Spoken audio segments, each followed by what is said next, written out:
Amy Winehouse would have been 40 this September, and it's hard to believe it will be 12 years next week since her death aged just 27. But even now, interest in the troubled singer with the powerful jazz voice shows little sign of waning. As well as the much-heralded film, Back to Black, being shot this year with director Sam Taylor Johnson at the helm and Marissa Bella in the starring role, there's also a book of Amy's musings and jottings, called Amy in Her Words, due out in August.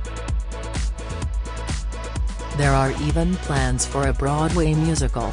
And to all those who accuse the Winehouse family of cashing in, Amy's father Mitch Winehouse retorts, "People say we are only doing it for the money. Well, we are. But it's not for us, but for the Amy Winehouse Foundation, helping disadvantaged kids." Mitch and Janice Winehouse divorced when Amy was young, but they are still a hands-on team running the charity in their famous daughter's name. The foundation, which has modest offices in North London, has a commendable track record of assisting under 30-year-olds with drug and alcohol issues. Cabbie-turned-singer Mitch once claimed to have suffered a nervous breakdown after being portrayed as an exploitative father who profited from Amy's fame. Today he is mostly at peace with her legacy. The new biopic, in which he is played by Eddie Marsan, has his blessing, even though a previous Oscar-winning documentary, Amy, in 2015, made him swear he would never again cooperate with the production. But for Amy's mother, Janice, the journey to acceptance has been much harder. "I don't do grief," she admits. "It is only now, after all this time, it has hit me. I am really feeling the loss." Janice has been re-examining her life as it changed again dramatically when her second husband, Richard, died a year ago aged 71. "For the first time ever I am truly alone," she says. "Of course, I grieved for Richard, we were childhood friends, he was always part of our extended family, but what surprised me was that it seemed to open up the wound of losing Amy, a pain somewhere deep inside me. I thought I had coped with it rationally, but it was raw. Everywhere I went seemed to hold memories. I was going into shops and hearing her on the radio."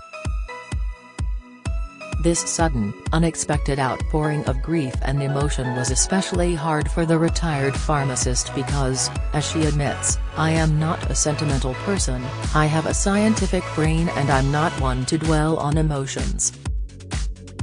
The polar opposite to her effusive, garrulous ex-husband Mitch, Janice is proud to be part of the stiff upper lip generation, and insists her motto in life when bad things happen, is, "Get on with it." Back in 2003, she was diagnosed with multiple sclerosis. Coupled with losing her second husband, her physical condition has recently deteriorated and she now struggles to walk unaided.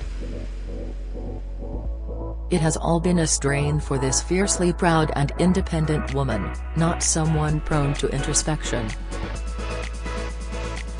"It's a strange life because I get stopped in the street because of Amy," she continues. "People know who I am. Who would ever think they would give birth to a famous person? But when Richard died, I have been left with time, too much time to think, to mull over the past, and that's not me." Mitch tried to help, "He worries about me. He took me to view a luxury retirement complex with supported living, but it was full of 90-year-olds. I'm not ready for that yet." When Amy died on July 23, 2011, Mitch channeled his grief into positive action by setting up the Amy Winehouse Foundation. Janice, Mitch and Mitch's current wife, Jane, are trustees, and not just in name. They are hands-on, personally attending drug education schemes, fundraising and lobbying ministers for better care. Thanks to their sizable inheritance, the Winehouses are independently wealthy, and Mitch is the first to admit he could afford to retire. "But I don't want to live at large," he says. "Living at large, for me, is when we go into a children's hospice and give chimes to a blind child. There is no feeling like it in the world. If we can help one family, we have done a good job." Mitch remembers being in New York City when his daughter died of an accidental alcohol overdose. On the plane back to the UK, he repeatedly heard Amy telling him to set up the charity. "It was like she was on the phone to me," he recalls. "The thing is, nobody knows how kind she was.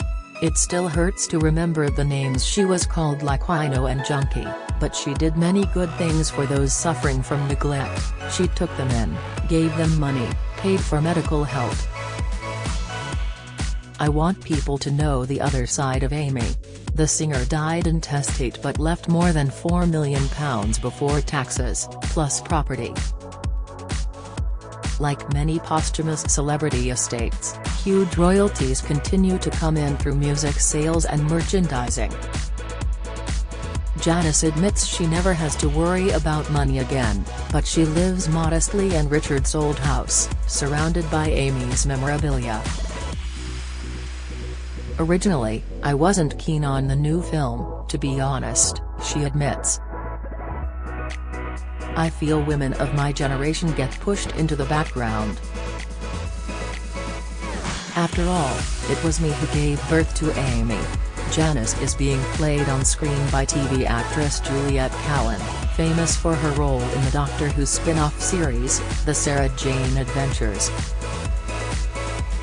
Despite her initial reservations, Janice has now, like Mitch, visited the Ealing Studio film set and taken an interest in the new biopic. But digging up memories of the past has been painful.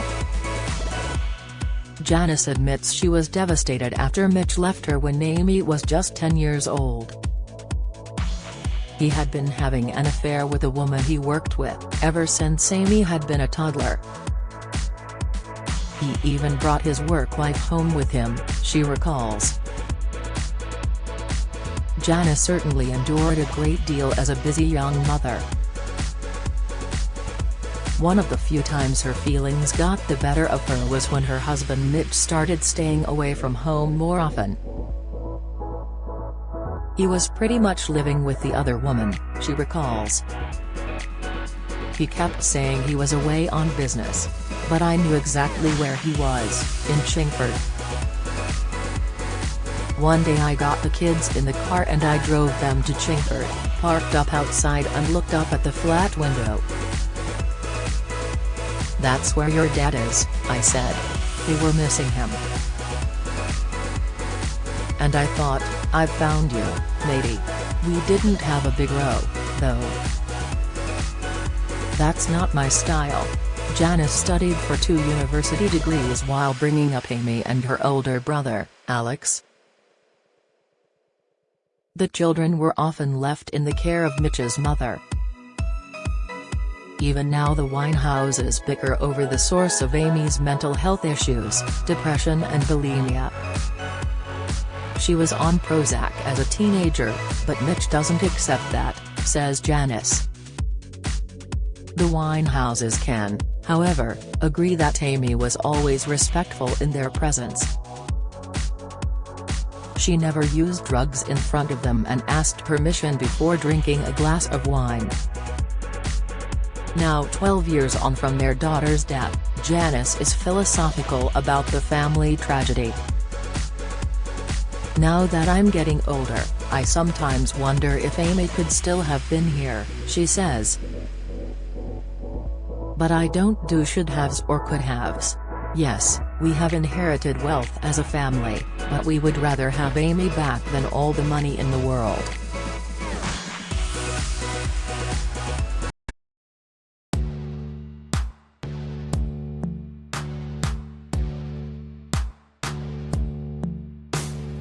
Got to be some somewhere who's in